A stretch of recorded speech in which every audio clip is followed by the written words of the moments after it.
Hello and welcome to our Minds and Money 5 at 5 show, which is this week is sponsored by Benchmark Metals, Altiplano Metals, Cortus Metals and Thesis Gold, and it's brought to you in association with the Resource Global Network.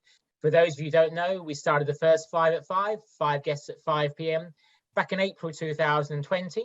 We intended as a stopgap 60-minute show, which would bring the industry together whilst we were dealing with lockdown COVID-19.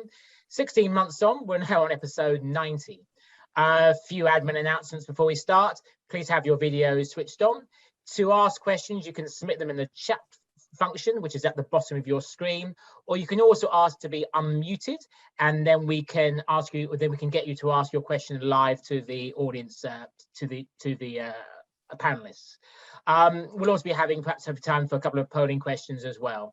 For today's show, we have a great lineup of guests. They are Miranda Werstiuk, Corporate Development Director of OCIM, Jim Greig, President and Director of Benchmark Metals, Alastair McIntyre, Chief Executive Officer of Altiplano Metals, Shaw Mager, Chief Executive Officer of Cortus Metals, Ewan Webster, President and Chief Executive Officer of Thesis Gold, and Andrew O'Donnell, Managing Director of Supercharged Stocks. And I'd like to kick off, I think, the first question to Andrew O'Donnell. What mine story in the last 7 days has caught your attention? So the one, I'm looking at this from a different perspective because I try to attract as much generalist investors as I can. So we're finally, and merging that with ESG. So we're finally getting a little bit of love from the likes of Bill Gates, Jeff Bezos. They've, kind of teaming up with BHP, who also before had signed a deal with Tesla to provide nickel. So looking at that, this cobalt metals, and BHP will search for lithium, nickel, cobalt, and copper in Australia. So now it's big news as far as for someone like me, like PR, a lot of promotion, it's big advertising. It shows these serious players that everyone knows are getting into a space that they realize they have to be in. On the flip side, just, they're putting $15 million in. So for a lot of people, they go, oh, okay, they're getting involved, but how involved are they getting? But for someone like myself, you see these kind of names and you see Breakthrough Energy Ventures, which is also associated with them. They're a principal investor in cobalt. That includes Michael Bloomberg in that. And it's all of these big Silicon Valley companies starting to get their feet wet in this space. And for me, being able to rely on that is huge to open this up to journalist investors, to get people to accept that almost all of their solutions for climate change and whatnot, removing population out of the equation, is going to come from mining. And that's very hard for people to accept. So we look at things on that kind of bigger scale of ESG, because that opens up the door to BlackRock Capital and other funds that want to invest in mining projects and in energy and this new kind of electric future, but also to leverage, if we have any news like this, to tell people, listen, you can kind of get in ahead of the curve. They're looking at these companies. And of course, if you're, Bezos, Bill Gates, these giant funds, you're going to look at big mining companies. They're not giving them a lot of money, but hopefully over time, they'll start to kind of wise up and go, listen, we should be actually looking at explorers if we're going to do this, and throwing some money out there at them. So I find it very positive and in a big sense of the word, because it's opening up people to the concept and the idea, and it's getting them warmed up for it.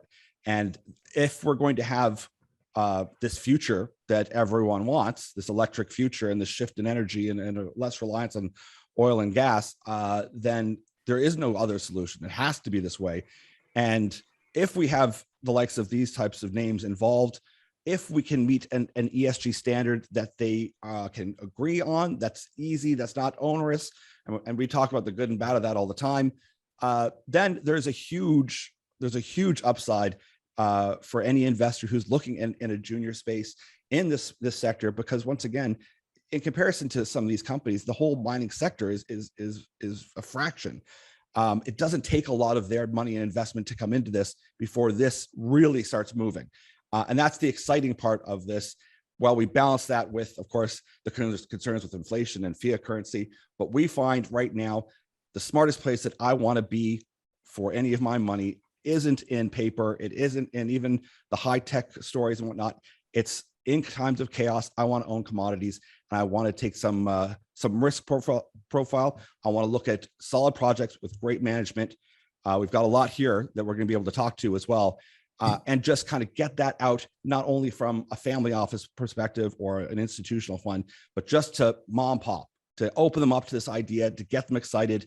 Because once again, I live in Vancouver, so we're a resource, country. We've forgotten that. But if we can get people excited about that and paying attention to the markets and really aligning their values for what they want to see in the future and to come to terms with it, there's a great future ahead for us.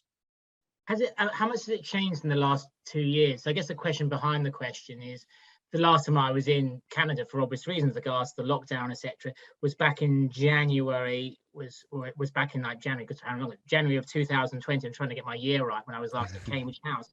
But then going around the show and then talking to investors and miners afterwards, ESG was not on everyone's lips, sort of like 2 years ago.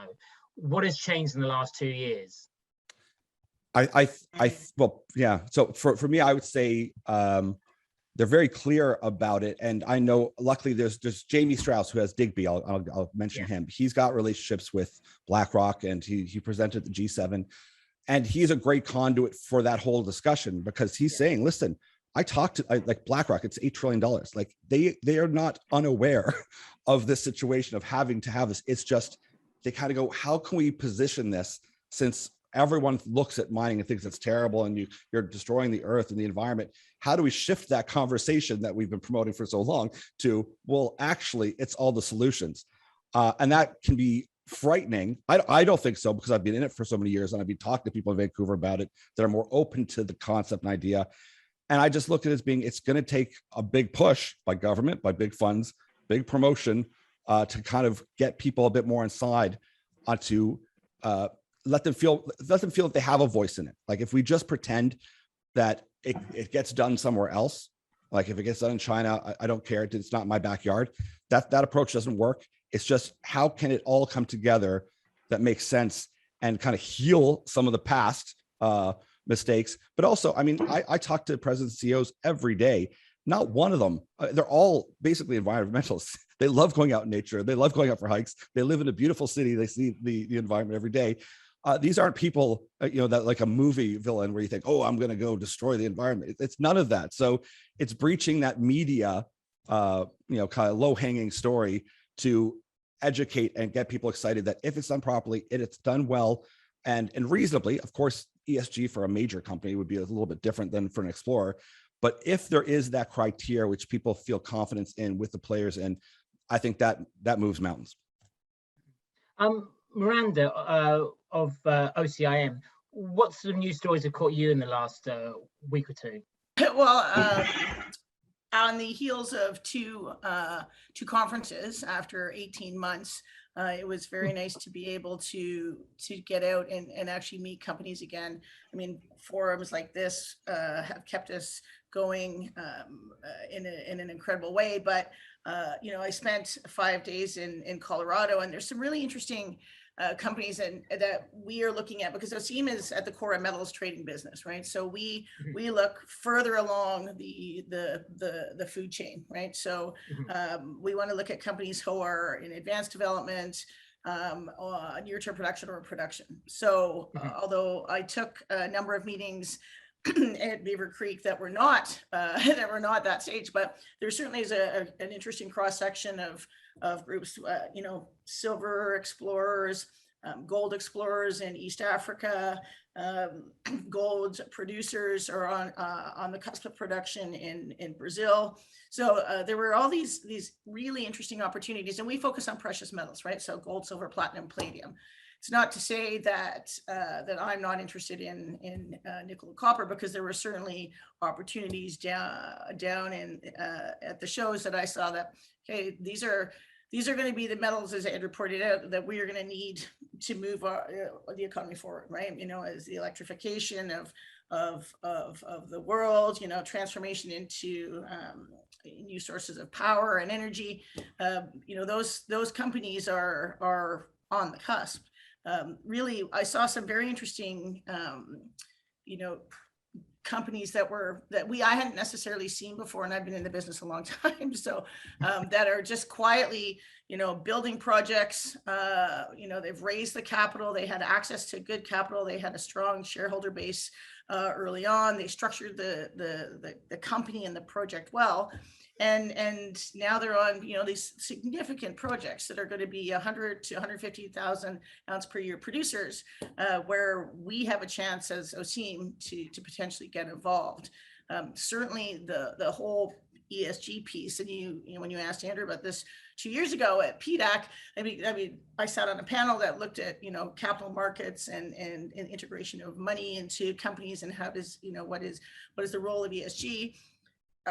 All the companies that I met over the last week, from junior to mid-tier to producer, had an ESG strategy in place. And that was a shift certainly from 2 years ago, where people were talking about it. Yes, this is how we know we need to put these strategies in place. We need to look at sustainability, First Nations, stakeholder engagement, wrapping all those pieces together.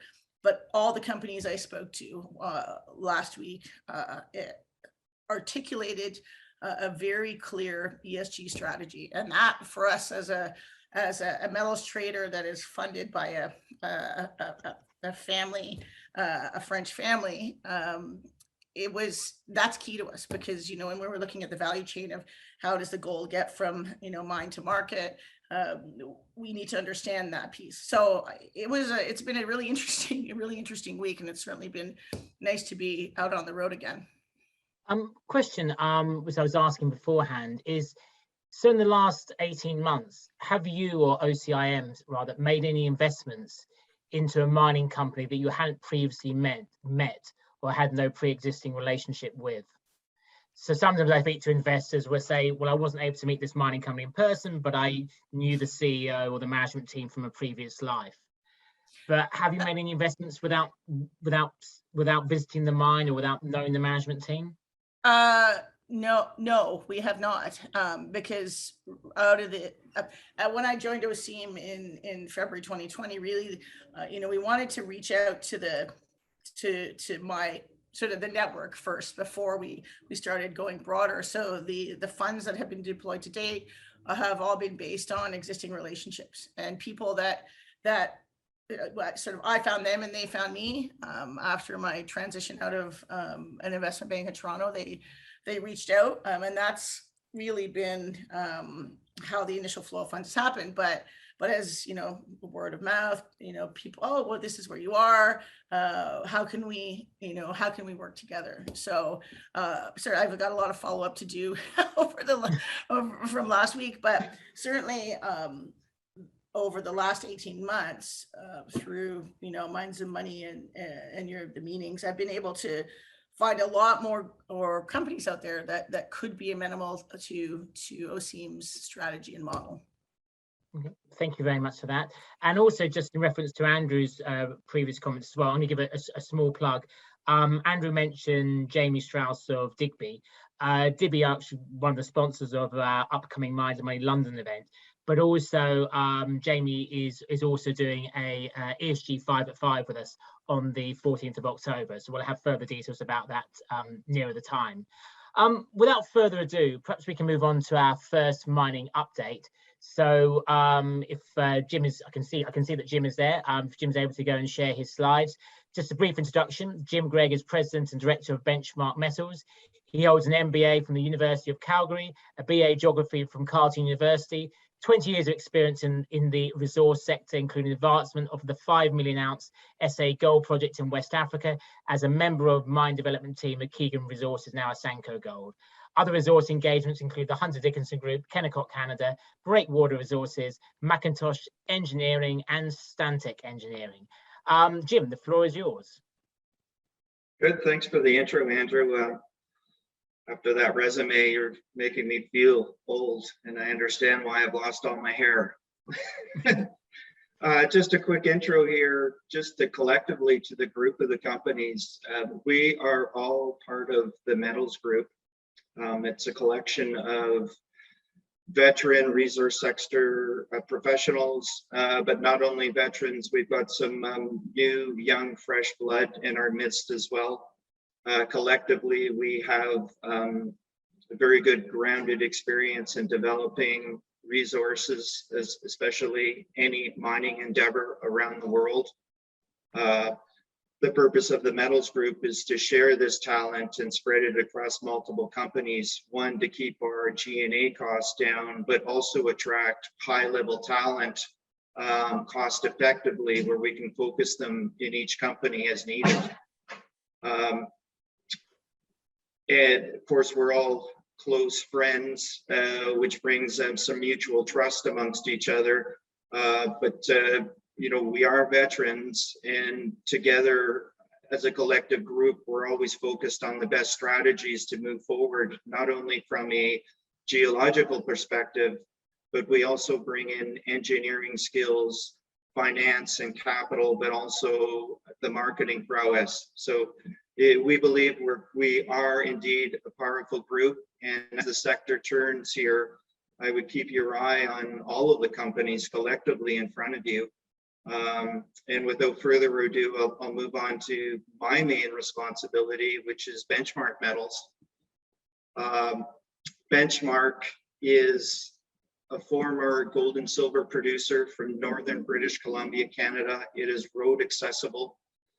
The difference in the story from former production this time is we've outlined bulk tonnage opportunity. We recently produced near 3 million ounces of gold and silver, creating 1.6 grams. And this was in 3 deposits.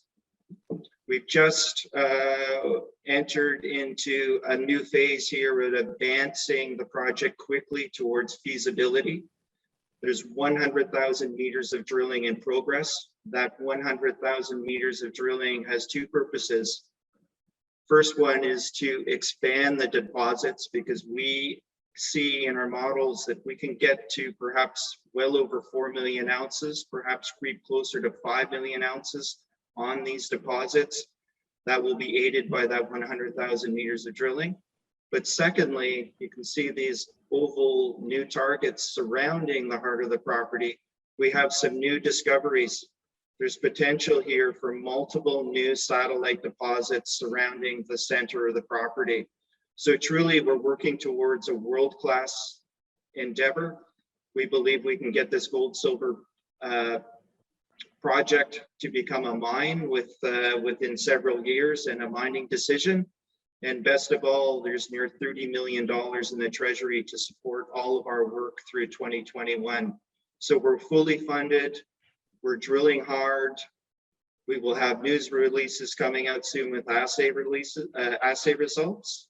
But on a note here on the ESG, because it is a hot topic, all of our companies work hard to follow a strict regimen of responsible resource development. We believe this is key, and not only from an environmental standpoint, but we work closely with the communities. That would be First Nations in Benchmark's regard. It's key, actually. You know, it's more than just environmental baseline type work. It's also the communities. You need your social license because this is their backyard. And so that's the quick summary on Benchmark. I'd be happy to take any questions before we move on to our next presenter. Okay. I'd like to bring in our 2 investor guests first. Andrew, what questions do you have for Jim? I was going to ask just, I mean, the COVID, of course, is going on, which has caused delays for a lot of people.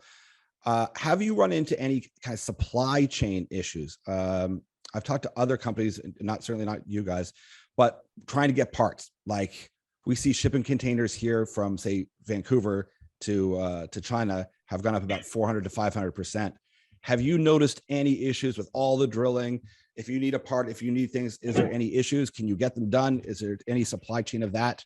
Any kind of hiccups? I guess in part 2, which, you know, how was one going to, and I'm thinking ahead of, to mitigate and manage the probably backlog for assays that are coming out with so many people, so few assay companies, and so many people mining and having assays out. What are you kind of telling people, like, wait a couple months, wait 3 months? So it's two questions in one. Sure.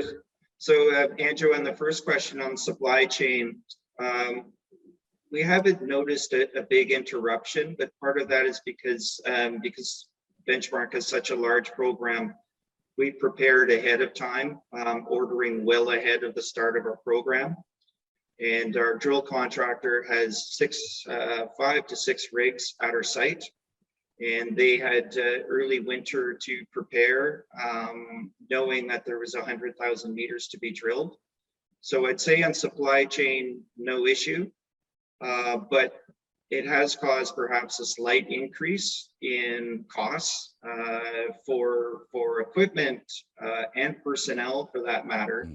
But it's all within a manageable level. We don't see large increases in costs, but certainly inflation is becoming apparent, which is also a positive for metals, because inflation is a key catalyst to move the gold and silver price. On your next question there, I've forgotten the second question, Andrew. Potential delays with assay results. I'll put it that way. Right.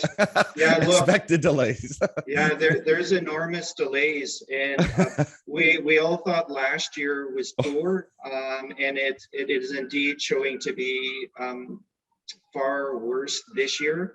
We're seeing 10 to 12 weeks of delay from submission to receiving your assay certs. And interestingly enough, it's not so much that the labs don't have capacity. Certainly in Canada, part of the problem is they can't find enough personnel to support their laboratory efforts. And this is directly a COVID case here. People either unwilling to go back to work, or there is a shortfall of people because there's some government avenues people can take where they, don't need to go to work, and there's some revenue provided by government programs. And that is indeed impacting certainly the Canadian labs and the labs in the USA. It is shortage of personnel due to COVID, period. Okay, thank you very much for that. I'm bringing in Miranda from OCIM. What questions do you have for Jim? Thanks for that, Jim. Just a question on you said you're fully funded. You've got a drilling program or significant drilling. Can you just walk me through that? You're looking at feasibility next year, and then you said this is going to be a mine. What kind of permitting? What's the timeline? Like what you said, a couple of years, but can you just walk me through your next sort of drilling and the funding you've got, and will you be going? You'll obviously need to get more funding, and what does that look like? Sure. So this is our current program is approximately a $25 million budget. There's near $30 million in the treasury, but on top of that, we have about $6 million in warrants that will come into our treasury this fall. They're all due to expire, and they are all in the money. So we expect 100% of those warrants to be exercised. So once this program's completed, we will likely have near $10 million still in the treasury. That's Canadian funds. And as results come out, drill results, an updated resource, and a feasibility study for next year, with some market momentum and a movement in our share capital, we will need to go back, but it's not a near-term capital raise. This will be in the medium to long-term future. Okay. First step is let's get the drill results out. Let's show the zones are expanding. Then we move to an updated resource and then a feasibility. And at feasibility next year, that's basically our production decision. Okay, great. Thank you. Thank you. And just one quick question from the audience, from a P Vocal. Any ESG news releases to be expected soon around ESG? I'd say around ESG, our main focus here is our First Nation partners. But we already have 2 significant agreements signed with 4 First Nations. 3 of the groups or 3 of the bands are working together collectively in one agreement. And then there's a second agreement with Tahltan Nation. They are pro-resource development, provided it's done in a responsible fashion. And collectively, we have hired and we're using all of our First Nations to advance our baseline environmental work. So we actually have Chucho Industries and Saskatchewan Industries, which are First Nations owned and operated. They are performing all of our baseline environmental work as we speak on the ground. Okay, thank you very much for that. So let's move on to our next mining update, which is from Alastair McIntyre, Chief Executive Officer of Altiplano Metals. Alastair has over 30 years senior management experience in the metals and mining sector, including roles with leading resource banks in Toronto, New York, Sydney, and Hong Kong, where he was responsible for structuring and executing hundreds of $1 million deals in multiple currencies, metals and products for metals producers and consumers globally, in addition to holding roles in private equity and advisory focusing on the capital markets. Alastair, the floor is yours. Thank you, Andrew. Nice introduction. I will, as others will, give a short presentation. If you want to spend some time also, you can go to our website, apnmetals.com. You can see the full presentation there. But I'll just get to my screen share.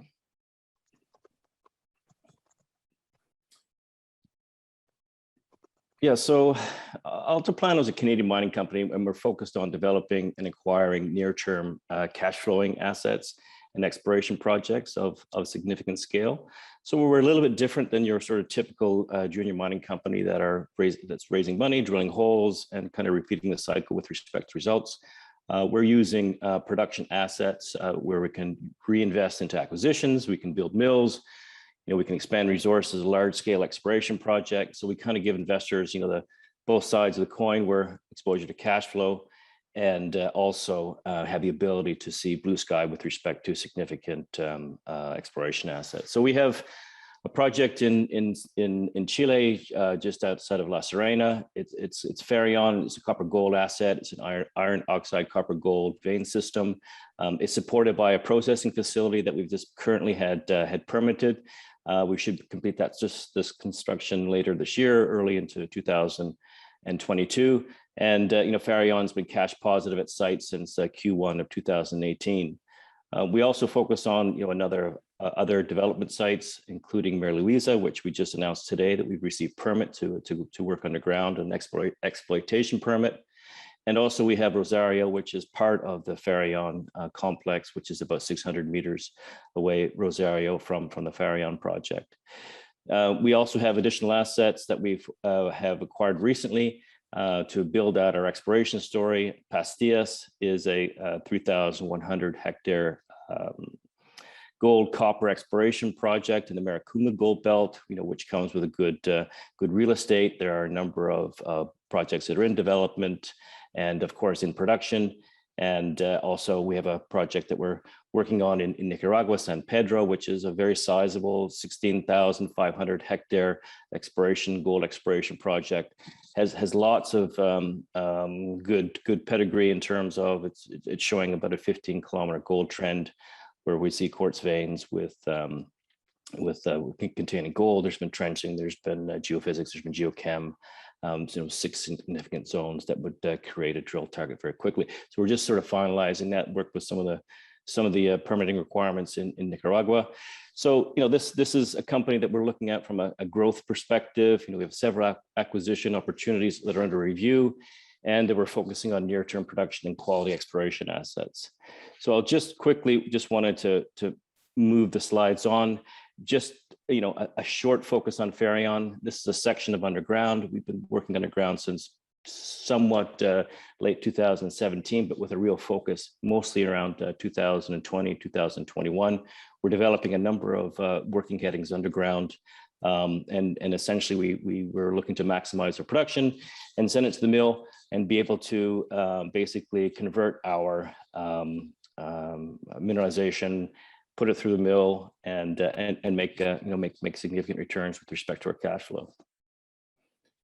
Just last slide. I know it's all very busy, but we essentially are goal focus.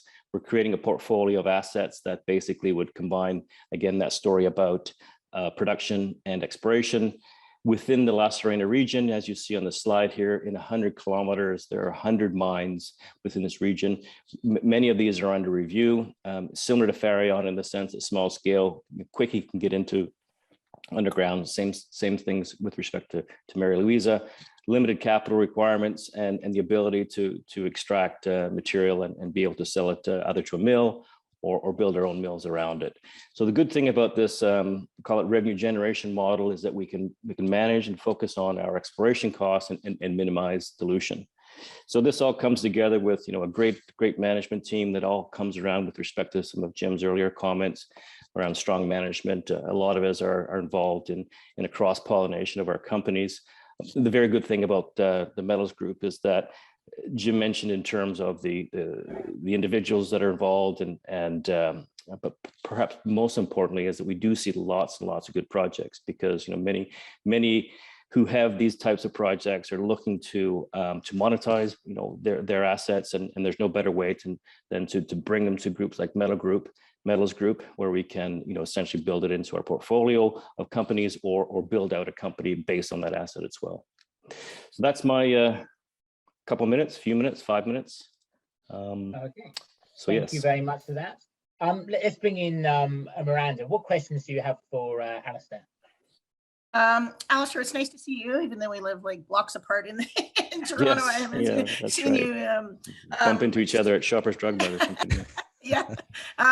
Just this whole this processor model, which is something that OCIM really likes, is that you can build a central processing facility and you just build, you bring in projects. Are you cashed up enough now, like I guess with your links and your networks and the group you're affiliated with, you've got enough cash on hand to continue to grow?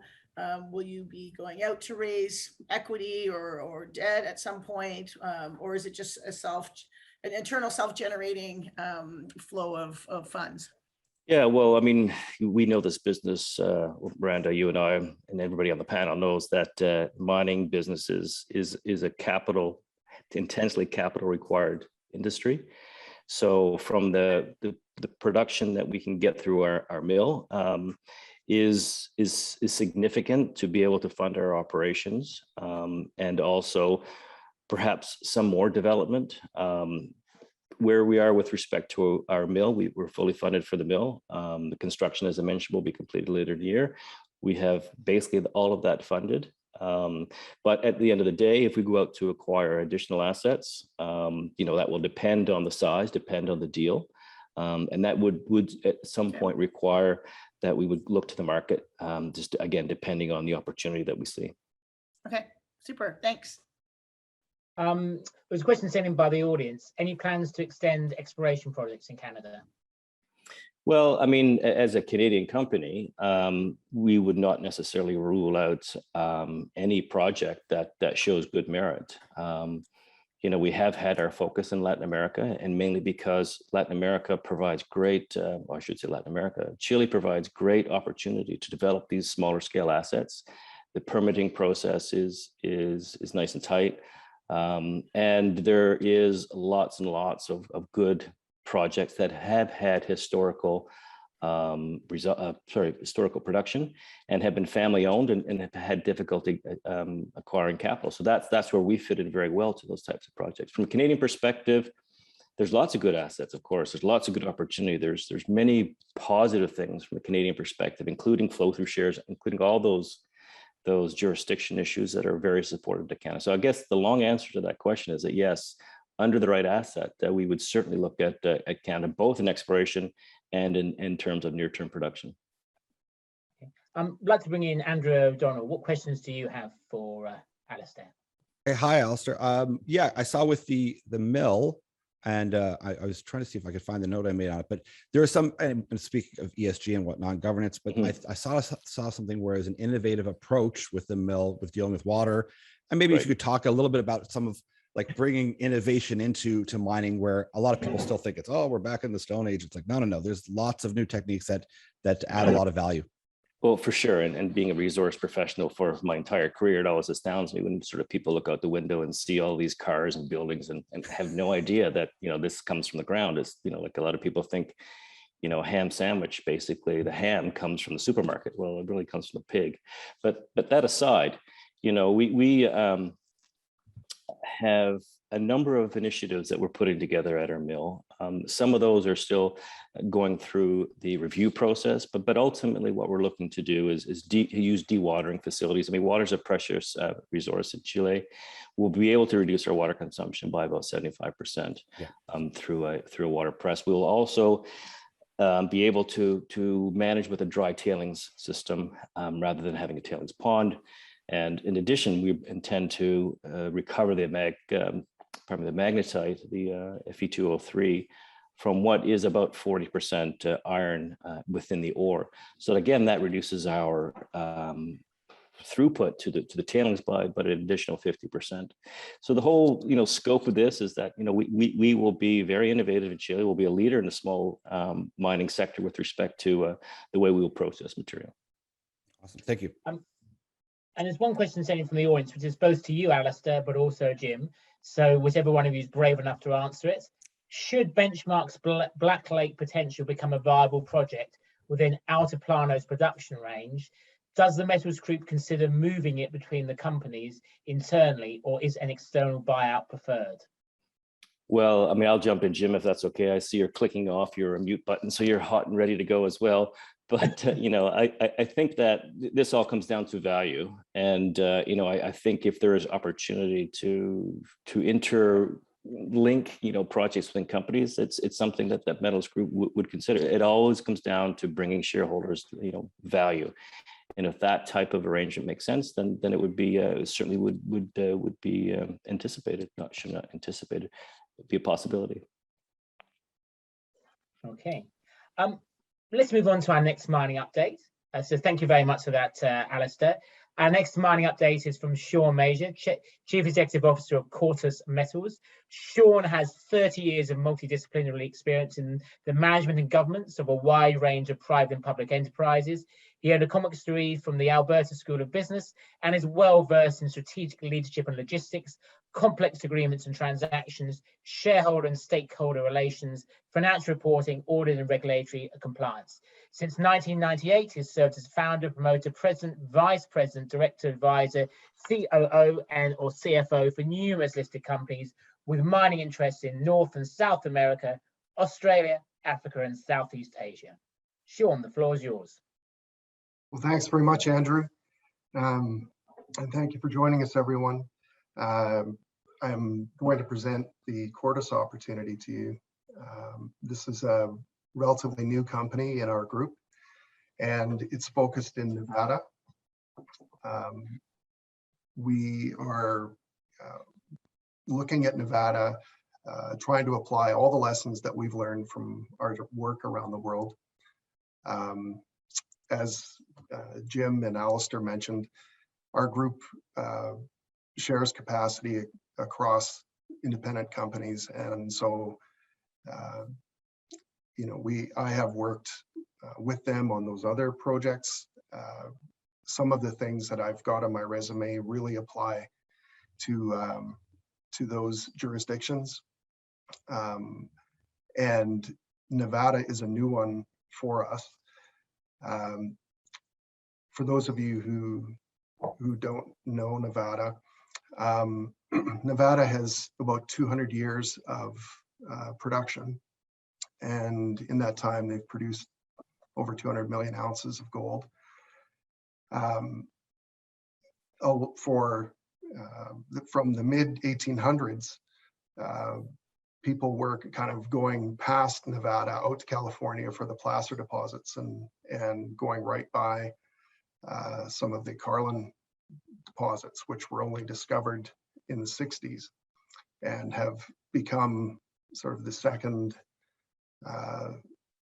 largest concentration of gold deposits is in the Carlin area, which is roughly, 65,000 square kilometers, and about the size of the current production, about the size of Ireland. So we're looking in this area. In 2019, we met a private project generator, PhD geologist, structural and tectonics, who had been working in the Nevada area for about 30 years, developing his prospects. So he had about 250 prospects, and he had narrowed that down to about 25 projects around Northeast Nevada. And so we effectively took his project generator public, and we're calling ourselves a project accelerator now. So that's intended to show that we have a timeline in mind to advance his projects through to discovery and hopefully production. We're looking at a 2 to 5 year timeline where we see that that the upscale or upstream producers have been working since 2010, and the acquisitions they made there to strengthen their balance sheets and build their war chest. We feel they're continuing to do that with current gold prices, and that they will turn their attention toward acquisition in the relatively near term. So our plan is to have these 25 projects advance through to drilling and have some good product for them. So of the 25 projects, we have spent about 9 months now working through early stage exploration to advance them through to being drill ready.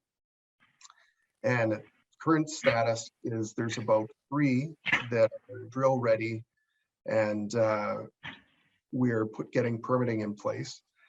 There's another 6 that are in the stage behind that, which they have a little more work to do in order to firm up drill targets, and then another 8 which are earlier in the pipeline.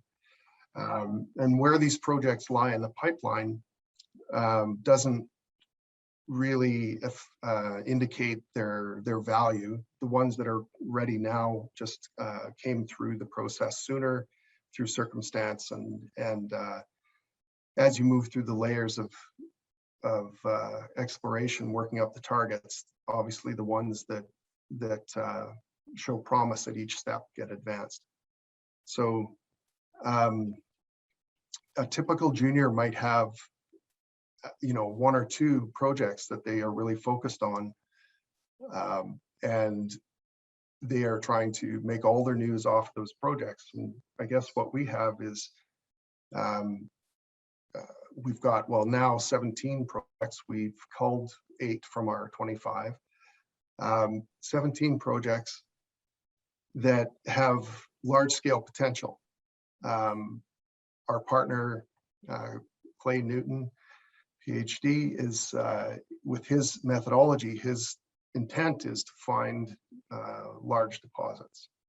And so as he's narrowed down from 250 prospects to 25, now 17, we are also continuing to generate projects. They are all with the intention of having large potential. So where we're focused is to find new deposits. So during that 200 years and 200,000 or 200 million ounces of production, almost all of it was in the mountain ranges. And very little time was spent exploring in the basins, the flat valleys between the ranges.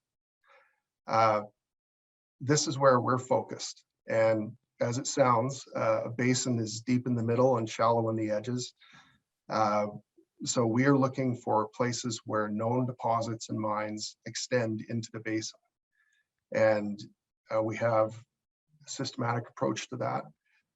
We've put out about 13 press releases since May, describing how we progress through those steps. And we're now looking forward to the fall, forming joint ventures with early stage partners who are interested in spending up to $1 million or so on 2,000 to 4,000 meters of drilling with the hope of making a discovery. We see that as being private investment groups that are looking to go public, or perhaps juniors that need to pivot to a new project and make a discovery. We're now also hearing from some more upstream companies where they are trying to reposition their exploration efforts in jurisdictions that are more stable. And certainly Nevada qualifies for that. Okay, thank you very much for that. I'd like to bring in like Andrew O'Donnell at this stage. Andrew, what questions do you have for Sean? Okay, this one's if you want to skip, you can, because it can lead to promotional very quickly. But you've got a lot of data. It's Nevada. When you're looking at this Carlin trend type, now you're looking outside of where a lot of traditional mining can be done.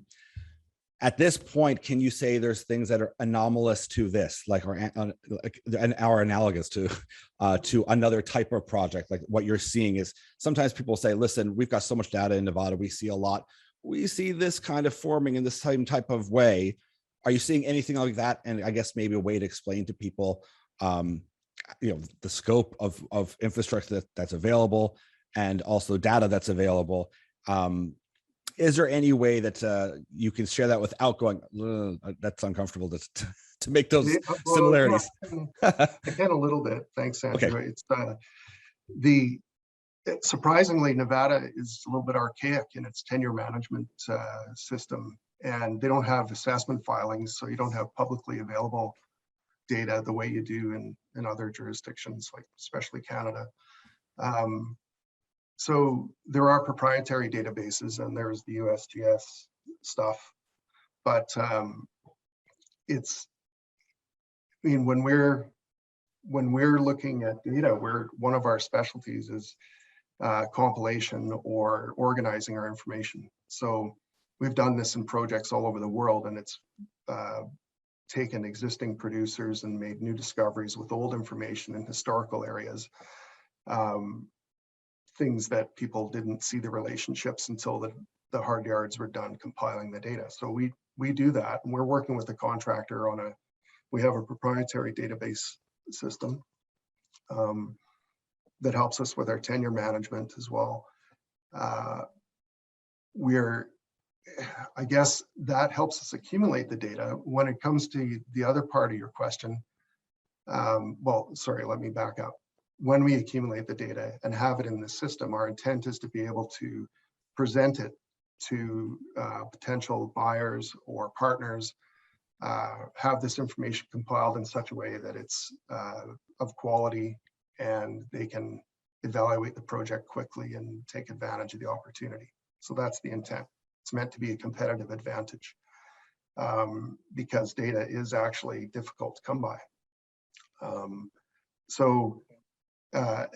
If you're talking about our projects analogous, yes, whenever we speak about our projects specifically, if you look at our releases, we take efforts to describe the analogous deposits that are nearby and outline the potential, and we do it in a way, like you say, that is sensitive to we do not want to over promote. So you kind of have to gut check when you put on your website, well, it's 25 projects all with 1 million ounce potential. You have to choose your words carefully, but we try to be very clear in our messaging that we're not over promoting this. It's systematic. We're trying to advance it. This company has had 25, now 17 high quality, high potential chances at making a discovery. So if we make even one, we're as good as any other junior or better, and we have the real good shot at making multiple discoveries. So it's very exciting, and I think people haven't really caught on to the concept yet, or the idea of acceleration versus generation. We're trying to be the conduit that matches the capital with the science. And one of the lead page, I didn't use the presentation, it's available on our website.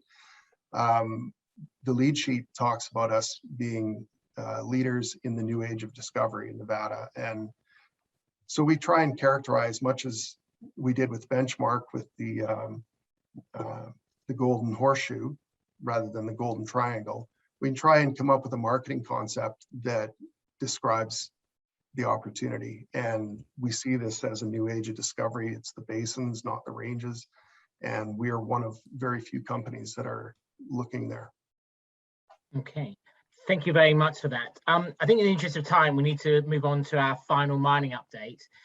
So thank you very much for that, Sean, and please post any questions you've got for Sean into the chat box. A final mining update is Ewan Webster, President and Chief Executive Officer of Thesis Gold. Ewan is an exploration geologist who's worked for a number of public companies in North and South America on a variety of different deposit types. He holds a first-class honours degree in geology from the University of Glasgow and also a geoscience PhD from the University of Calgary. Ewan, the floor is yours. All right, thanks, Andrew. I just have one slide to share with everybody here. Okay, so the Thesis Gold's our flagship project is the Ranch project. It's located in north central British Columbia. You can see it on the right-hand side on the image here. It's actually the adjacent project to Benchmark Metals' Lawyers project. So it's the next 180 square kilometers to the north. Has a very kind of similar history to Benchmark in some senses, and that the area was explored pretty extensively in the 1970s and 80s. But then with gold prices declining, a lot of people pulled out of the region in the early 90s. And then it really just sat dormant for the next kind of 30 years until Benchmark came in and breathed some new life into the region and kind of showed the potential that exists there beyond the kind of high grade underground potential. But the Ranch project itself, during that work in the 70s and 80s, they identified 20 highly prospective near-surface gold and copper targets. Only 6 of those were ever drilled. So they drilled about 35,000 meters of drilling, but only 90% of that was under 100 meters depth. So they really just kind of scratched the surface, but got some fantastic results. Here's one example here from the Bonanza zone, 29.9 grams per ton gold over 25 meters. So very high grade gold system, right at surface. It's a high sulfidation epithermal system. This year, the company Thesis Gold is relatively new as well. We began trading on the Venture Exchange, TSX, last year in November. Concurrent with that, we raised $6 million. And then I'd almost triple, so that was at 50 cents. And then it almost tripled that price. We raised an additional $18.4 million in June of this year. So we have a strong working capital position of $23 million or thereabouts. Our exploration program that is well underway for this year is around $8.5 million. And at the core of that is really a 20,000 meter drill program that is well underway. It is a kind of phased approach to the drill program. We're doing some confirmation drilling in some of those known deposits. And that's going to do a few things for us. It's going to allow us to use the historic drilling in a future resource. It's going to allow us to gain knowledge of the geology, the alteration system, and the complete picture so that we can use that to embark on phase 2, expand these deposits along strike and at depth where they all remain open. And then probably the most important part is an extensive exploration program. We have a lot of targets that we've generated internally that share all of the same characteristics as those known zones of mineralization. So I think the discovery potential for both epithermal and also porphyry systems on this project is excellent. The team involved in Thesis Gold and Metals Group in general, we have a history of success. I'm formerly the senior geologist with Benchmark Metals, but I've stepped away from that to focus on Thesis Gold. So we have a really good understanding of what we're doing in the Toodoggone.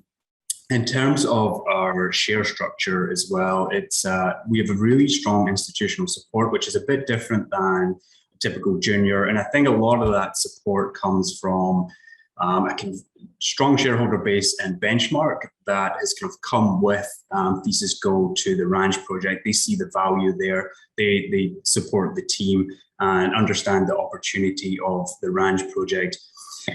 We also have a very tight share structure. We only have 45 million shares outstanding. Bearing in mind, we have $23 million working capital in the bank as well, with a lot of upside potential on the project.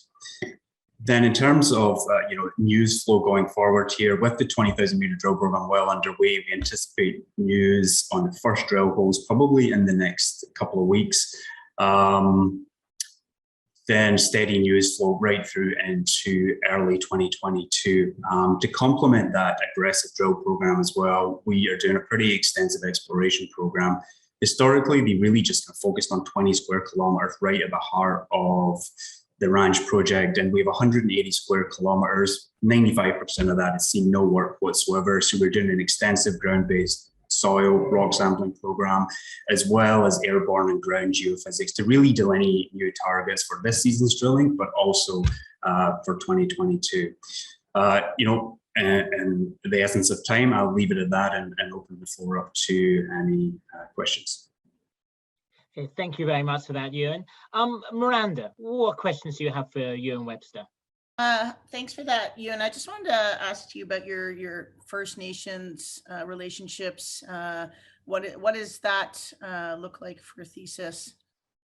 So similar to Benchmark, we actually have the same 4 First Nations that on the Ranch project. And working with Benchmark previously, I had built up those relationships over the last few years. So when we embarked on Thesis and the Ranch project, it was a very kind of seamless transition. We have, those relationships are strong already. We managed to sign a trilateral agreement with the 3 primary First Nations in that area, the Thake, and we've also have a communications and engagement agreement with the Taltan Nation as well. So, and we managed to put those all in place before we even embarked on any of this year's exploration program. So we were in very good shape.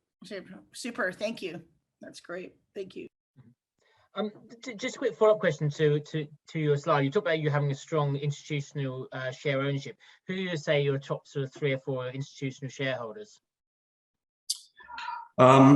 So we have some strong funds in the US and also in Germany as well. Our main fund in Germany is Delphi, and then out of the US we have of Canada, we have Delbrook and also Merck as well. So some strong institutional support, as well as some others as well. Okay. Andrew Donald, what questions do you have for Ewan? I know Ewan, so I'm very well known of his capabilities on the technical side. And boy, you guys, cashed up, tight share structure, looks great. I'm guessing there's probably warrants for next year that would come due, assuming it's successful. You get some good sniffs at some good numbers. So there's probably extra money flowing through ideally next year as well. Yeah, that's spot on. So we have about 12.5 million warrants at the moment. Those, more than 10 million of them are at 75 cents. We're currently trading in the $1.40 to $1.50 range, so they're all well in money. Those expire October 2022, so they've got about a year, and some of them have actually started coming in already, given our strong share price. So with this year's program being about $8.5 million, with 23 million in the bank, we're going to come out of this with well over 10 million in the bank for going into 2022. And then I think, with exercise of those warrants as well, our cash position could improve substantially as well. Thanks. Yeah. Okay. What is the infrastructure there like? Good? It's honestly a fantastic jurisdiction to work in. With all that work in the 1970s and 80s, there's an extensive road network throughout the Lawyers Project, the Ranch Project. It's also kind of rolling topography, so we don't have to deal with high mountains. The snowpack is also reduced because it's kind of in the rain shadow of the coastal mountains. So there's a real possibility to work year round there as well. And with the disturbed ground as well from the historical work, it makes our life a little bit easier as well, advancing these projects quickly. Okay, Thank you very much for that. One last question in from the audience. What percentage does the management own? So management has a strong position as well in the company, about 25% of the 45 million shares outstanding. So, we are all invested in the company.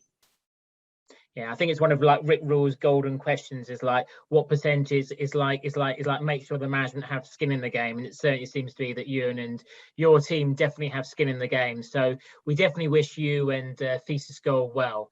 Well, that brings us up to the top of the hour. So all that remains for me to do is to once again thank our guests, to thank us, and especially go and thank our two investor guests, who are Andrea O'Donnell and Miranda Werstiuk. To thank our sponsors, Benchmark Metals, Altiplano Metals, Cortus Metals, and Thesis Gold, and also to our media partner, the Resource Global Network.